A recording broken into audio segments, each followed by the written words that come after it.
Good morning, and thank you for this opportunity to come into your homes. Monday of this week, the day after Easter, Jan Schwartz, the president of Princess Cruise Lines, provided on Facebook a video blog where she read a letter from a passenger of the Diamond Princess.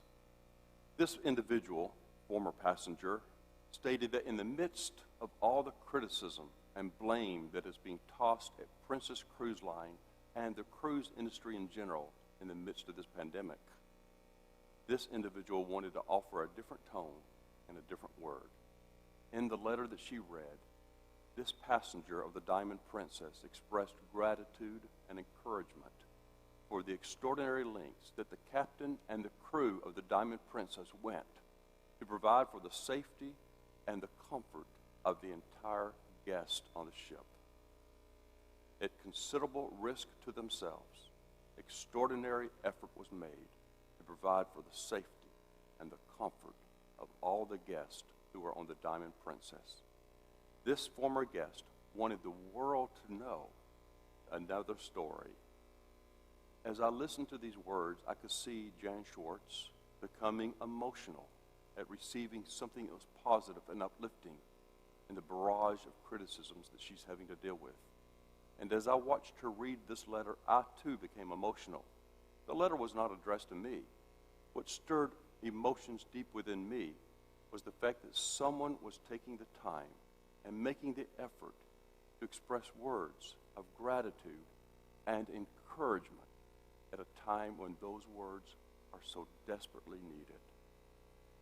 I received a letter on the evening of Easter from a member of this congregation, Carolyn Kettle, and I share this letter with you with her permission. Carolyn wrote, "Dear Doug, once again the staff of First Presbyterian Church has brought alive to all who live stream another Sunday service. Since typically this particular service has one of the larger congregations, no doubt all of you were hoping that despite the empty pews and absence of an enhanced musical instruments, the powerful message of Easter, our risen Lord, would be revealed in a renewed way this Sunday morning. And so it was. Doug, as you walked in with the Christ candle and placed it on the Lord's table, I was thinking, yes, Doug, that candle flame will remain, just as God does. Very moving. Your closing remarks about Mary and the second resurrection, very moving. Your weekly video blogs are very welcome. Greg, your prayers that God is at work even now are very relevant, and your weekly video blogs are also welcomed. Don, it has long been proclaimed that the music ministry of First Presbyterian, because of your God-given skills, is one of the strengths of this church.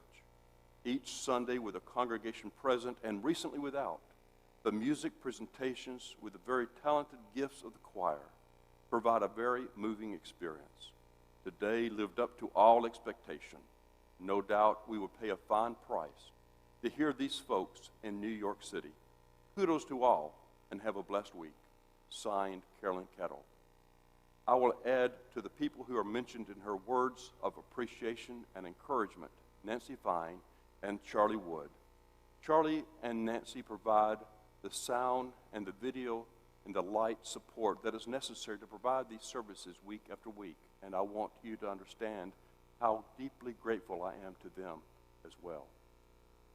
It strikes me that the best gift that we can provide anyone at this time in our life together is to pick up the phone or to write a note to someone, offering them words of gratitude and encouragement. Tell people just how much they mean to you, how your life has been impacted by them, and to encourage them. It may be the finest gift that any of us can do in this difficult time as we struggle as a nation and as a world through this pandemic. Thank you for inviting me into your home, and I look forward to being with you again this Sunday morning.